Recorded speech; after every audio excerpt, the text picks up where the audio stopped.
మహారాణిని పట్టుకుపోండి.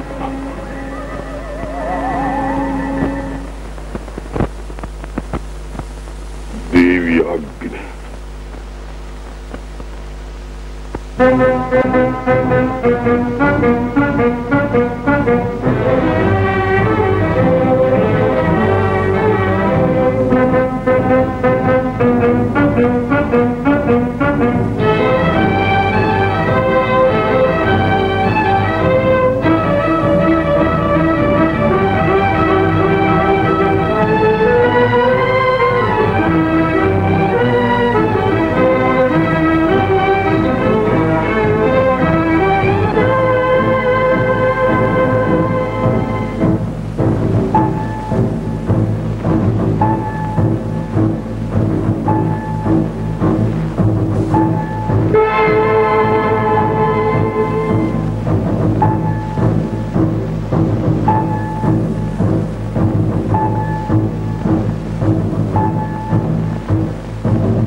మహారాణిని పట్టుకుపోండి. దేవి ఆజ్ఞ.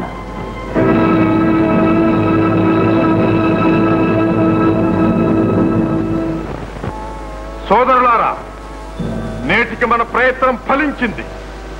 ప్రభుత్వం ప్రజల కోసం, శాంతి సౌఖ్యాల కోసం, మన భద్రతను కాపాడటం కోసమని నమ్మి ఏ సుస్థిర ప్రభుత్వ స్థాపనకు ప్రయత్నిస్తున్నామో, ఏ మానవ సేవకు దీక్షా కంకణబద్ధులమయ్యామో అటువంటి మనల్ని అడవి మృగాల్లాగా వేటాడి మన అంతు చూడాలని పంతం పట్టింది మహామారి. నేడు మన చేతుల్లో చిక్కింది.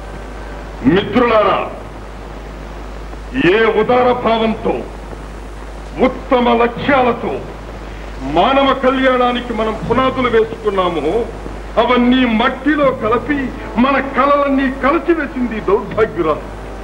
ఏ మహారాజు తన కళా కౌశల్యాన్ని మెచ్చి, ఆదరించి, అభిమానించి, గౌరవించి మన్నించాడో అటువంటి అమాయకుడైన మహారాజును మోసగించి మాయ చేసి చంపించింది మాయలాడి. ప్రియమైన అనుచరులారా, ఏ ఆడదైనా పసిపిల్లలు కంటపడగానే తనలోని మాత్రతో పొంగి పొరలి పరవశించి సంతృష్టి పడుతుంది.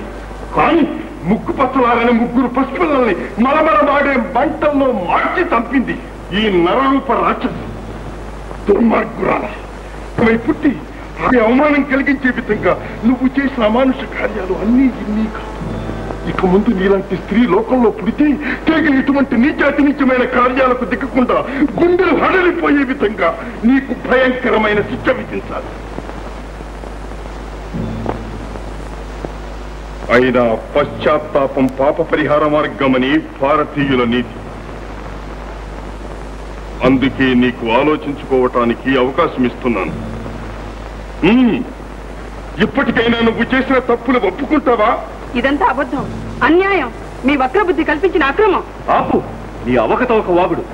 ఈ సమయంలో కూడా బొంకడానికి జంకు లేదా జగజ్జంత్రి? ఘోరమైన నీ నేరాలు ఒప్పుకుంటావా, ఒప్పించమంటావా? ఇది దౌర్జన్యం, దుర్మార్గం. నేనేమి ఎరగను. నా అంతఃకరణ సాక్షిగా, భగవంతుని సాక్షిగా.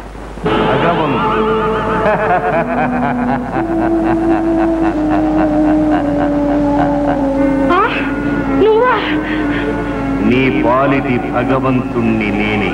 తప్పు చేసిన నీవు తప్పించుకోలేవు. నీ మాయలు సాగవు. మనస్సు మార్చుకుని నిజం ఒప్పుకో. అయ్యో, నేనేమి ఎరగను. ఏమిటి అన్యాయం? అన్యాయమా మాయలాడి? నీ అంతట నీవు నిజం ఒప్పుకుంటావా, లేక మనస్సు కలవర పెట్టి బలవంతంగా పలికించమంటావా? చెప్పు, ఇప్పటికైనా చెప్పు.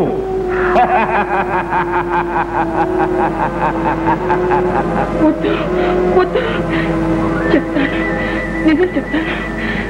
చేశాను, నేరాలు చేశాను. మహారాజుని పిల్లల్ని చంపించాను. శిక్షించండి.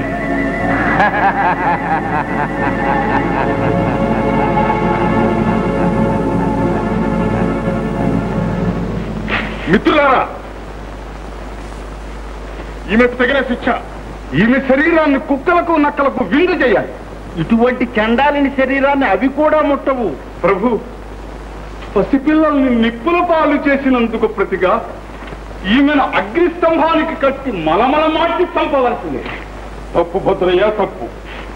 ఈమె రాక్షసి అయితే మలమల మార్చి మన మానవత్వాన్ని మనం చంపుకుంటావా? పురుషోత్తం, నువ్వు చెప్పు, ఏం శిక్ష విధించాలి?